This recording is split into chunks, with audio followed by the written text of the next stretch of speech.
Hello నమస్తే welcome back to max TV. నేను మీ శ్రావ్య. 20 ఏళ్ల వయసులో 1000 రూపాయలు సిప్ స్టార్ట్ చేస్తే రిటైర్మెంట్ నాటికి చేతికి ఎన్ని కోట్లు వస్తాయో తెలుసా? అయితే వీడియోని స్కిప్ చేయకుండా ఎండ్ వరకు చూడండి. మ్యూచువల్ ఫండ్స్ లో దీర్ఘకాలంలో మంచి రిటర్న్స్ అందుకునేందుకు సిప్ చాలా ఉపయోగపడుతుంది. అయితే ఏ వయసులో నెలకు ఎంత మొత్తం సిప్ ఇన్వెస్ట్ చేస్తే రిటైర్మెంట్ నాటికి చేతికి ఎంత వస్తుందో మనం ఇప్పుడు చూద్దాం. ఇక్కడ కాంపౌండింగ్ ఎఫెక్ట్ కీలకంగా వ్యవహరిస్తుందని చెప్పవచ్చు. అందుకే వీటిలో ఇన్వెస్ట్మెంట్లు చేసే వారికి సంఖ్య ఎక్కువగా ఉంటుంది. పెట్టుబడులు పెట్టే వారికి మ్యూచువల్ ఫండ్స్ అనేది బెస్ట్ ఆప్షన్. ఇక కాస్త రిస్క్ ఉన్నా కూడా లాంగ్ రన్ లో మంచి రిటర్న్స్ అందుకునేందుకు అవకాశం ఉంటుంది. స్థిరంగా రిటర్న్స్ వస్తాయని గ్యారంటీ ఏం లేనప్పటికీ పాస్ట్ రిటర్న్స్ చూస్తే ఏ స్కీమ్ ఎలా పర్ఫార్మ్ చేసింది తెలుసుకొని సరైన పథకం ఎంచుకోవాలి. అప్పుడు నిపుణుల సలహాతో ఇన్వెస్ట్ చేస్తే మంచి రిటర్న్స్ అందుకునేందుకు ఎక్కువ అవకాశం ఉంటుంది. అయితే మ్యూచువల్ ఫండ్స్ లో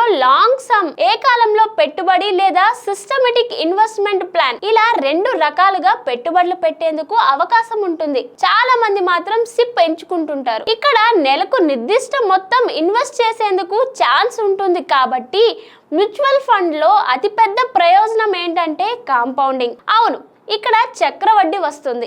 అంటే అసలుపై వడ్డీ సహా మళ్ళీ కాలం గడుస్తున్న కొద్దీ వడ్డీ పైన వడ్డీ పెరుగుతుందని చెప్పొచ్చు. అందుకే రిటర్న్స్ దానికి తగ్గట్లుగానే ఇక్కడ ఎక్కువగా ఉంటాయి. అయితే నెలకు ఎంత సిప్ చేస్తే, ఏ వయసులో స్టార్ట్ చేస్తే ఎన్నేళ్ళలో ఎంత వస్తుందో తెలుసుకుందాం. సిప్ క్యాల్కులేటర్స్ చాలానే ఉంటాయి. దీని ద్వారా అంచనా శాతంలో రాబడి లెక్కగట్టొచ్చు. ఉదాహరణకు 20 సంవత్సరాల వయసులో 1000 రూపాయలు సిప్ ప్రారంభించవచ్చు. లేదా 30 ఏళ్లకు 3000 సిప్, 40 ఏళ్లకు 4000 సిప్ ప్రారంభిస్తే రిటైర్మెంట్ అంటే 60 ఏళ్లకు చేతికి ఎన్ని డబ్బులు వస్తాయో చెప్తా. సాధారణంగా సగటున వార్షిక ప్రతిపాదికన 12% రాబడి అంచనా వేసి చూద్దాం. నెలకు 1000 రూపాయలు చొప్పున 20 ఏళ్లకు సిప్ ప్రారంభిస్తే మరో 40 ఏళ్లు ఇన్వెస్ట్ చేస్తే 12% లెక్కన 60 ఏళ్ల నాటికి చేతికి 1.19 కోట్లు వస్తాయి. ఇక ఏటా 10% సిప్ పెంచుకుంటూ పోయినట్లయితే 3.5 కోట్లు అందుకోవచ్చు. 30 ఏళ్లకు 3000 సిప్ ప్రారంభిస్తే 12% లెక్కన 1.05 కోట్లు వస్తాయి. ఇక్కడ కూడా సిప్ మొత్తం పెంచినట్లయితే చేతికి